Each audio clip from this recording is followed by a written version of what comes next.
Hi everyone, welcome to the third episode of Let's Get Bored. In the previous episode, we explained why we should not try to escape from boredom by offering different philosophical perspectives. In this episode, we will look at depictions of boredom in art.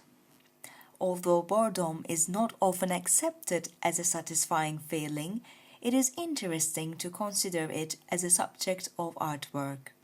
As Susan Sontag once said, "The life of the creative man is led, directed and controlled by boredom. Avoiding boredom is one of our most important purposes." some works of art we will discuss could be the outcomes of bored artists. As mentioned in the previous episode, boredom can lead to creativity. Though for hoi polloi, for common people, there are three cliché cures for boredom, says Peter Toohey, the author of Boredom, A Lively History. And these three remedies are drugged oblivion, travel, and sex. Due to coronavirus, we certainly cannot practice one of those cures right now. Traveling. When Nietzsche claimed even gods are bored, perhaps he was not particularly thinking of Hermes, the Greek god of travel, but I believe Hermes must be the most bored god out there. Nowadays, thanks to the blessings of modernity, it is mostly in the cyber realm where we find solutions to distract ourselves from boredom, where we can travel to a virtual reality instead of living in the moment and fighting with our boredom. In the past, however, the physical action of traveling was seen as one of the most prominent means of escaping from boredom. The question is, can travel really cure our boredom? To find an answer, I have chosen some artwork depicting bored travelers for this episode, because we are at home, and talking about artwork depicting the domestic boredom of others would not be as stimulating. Take boredom in Karl Spitzweg's 1850 painting Der Kaktusliebhaber, the Cactus Lover, for example. It is a depiction of a man gazing at his cactus with disinterested eyes, as if he is about to converse with it out of boredom. This painting would not elevate our present situation, though we can only empathize with its bored subject, for we all find ourselves holding on to our houseplants nowadays, hoping that they will link us back to nature. On the other hand, justifying the boredom of the traveler could help us feel a little better. To realize that going out or far away would not actually cure our boredom may help us better contemplate our stuck-at-home situation. First of all, getting away may never entirely work as an escape from boredom, as things cannot stay new forever. As fast as something new is experienced, it inevitably becomes boring again.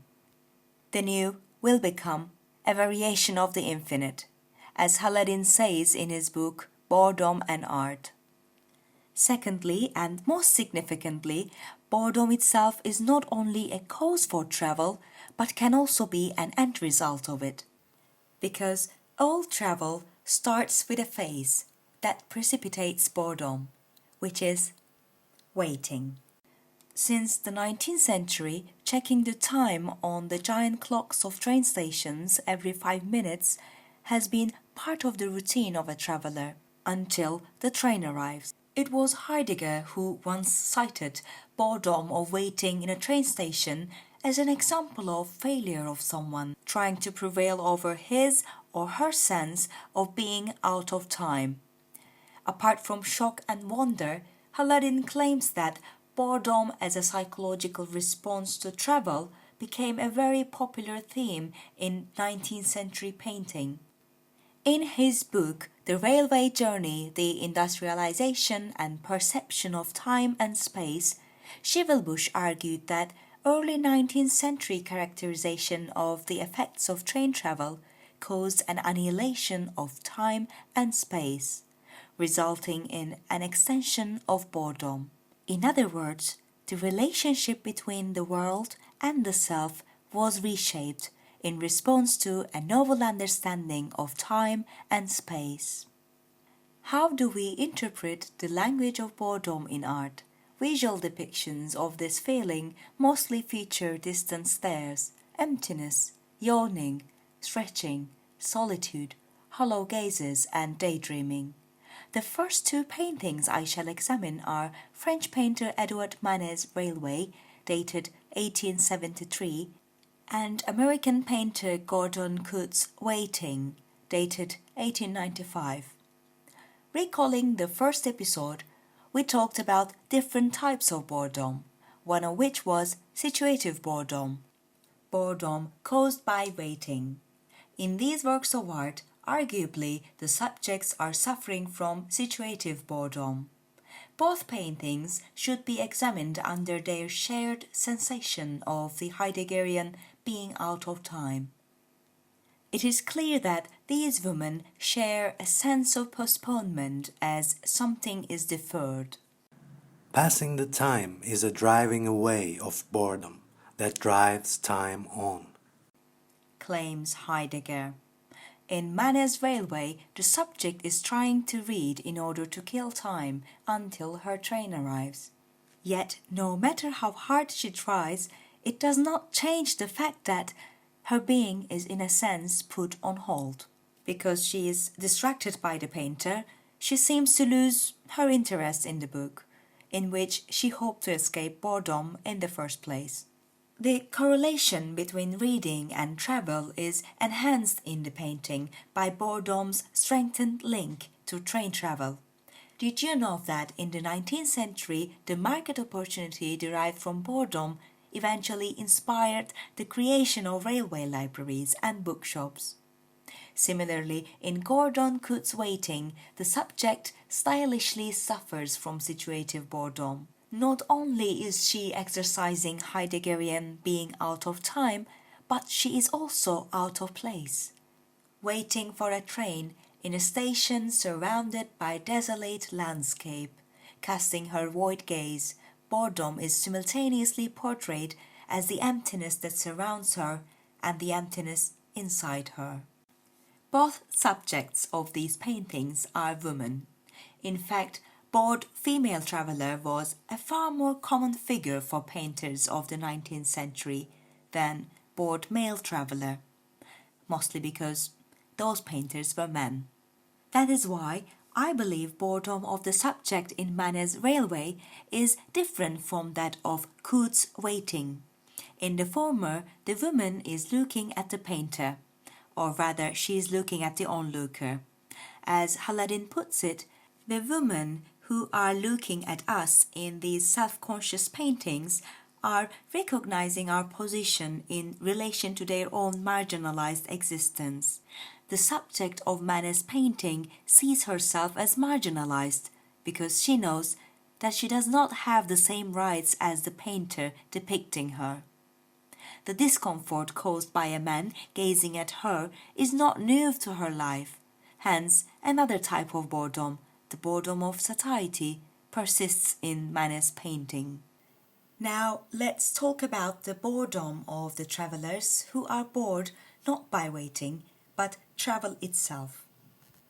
Italian painter Antonio Mancini's painting On a Journey, dated 1903, reflects boredom's fundamental language.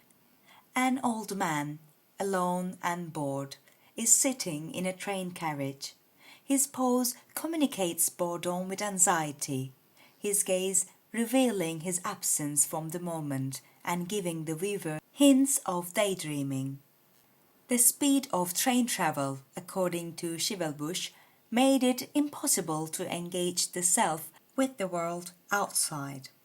This caused a perceptual crisis for those who were previously accustomed to observing the available landscapes with slower modes of travel. Schievelbusch claims that attempts to carry the perceptual apparatus of traditional travel with its intense appreciation of landscape over the railway were in vain and caused boredom.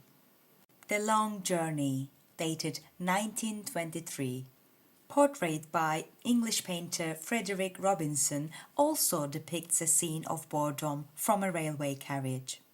A young woman is gazing at the viewer, her boredom tempered by mild anxiety.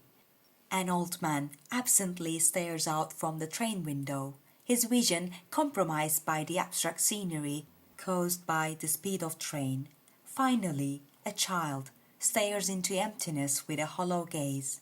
Because the scenery changes so rapidly, she cannot find a place to focus her gaze, and so she is no longer observing what is outside the window. Although exploring a new world should be exciting for these travelers, they are in depths of boredom. As Haladin claims, Because of boredom, train travel locates the subjects within the interval of repetition that is no longer memory but not yet experienced. Life and being are torn apart. boredom represents a longing for something that is not there. But can we say that boredom is merely caused by the one who experiences it? This is impossible to claim, states Lars Swendon, the author of A Philosophy of Boredom, because emptiness of the subject and the object is so interwoven. This is especially true for air and sea travel, as their scenery provides a sense of isolation. In Tsukioka Yoshitoshi's 1878 woodcut painting titled Full Moon, from his series Allusions to the Seven Planets, there are two women travelers on a boat. One is holding a pen, looking at the writing desk with jaded eyes. The other is gazing at the sea. Their situative boredom could be the result of the long, monotonous seascape. In conclusion, these paintings, examined in light of their similar compositions and depictions of boredom, reveal not only the dimensions of a traveller's boredom, but inform us about the artist who attempted to devise boredom as a mediating aesthetic standpoint, a manifestation of endurance. We cannot know why the subjects in these paintings are travelling, but we can only imagine that they are in search of something new and different to change the monotony of their life at home. They travel to find greater meanings in their lives, alas, face only more boredom. I want to ask you a question. On your first possible long-distance journey after COVID-19, will you not first relish the liberating sense of being away from the boredom you felt trapped at home? Then, in a short while, won't you try to escape from the boredom caused by the travel itself by seeking refuge in the screen between your palms? In the next episode, we will look at boredom in literature. Thank you for listening.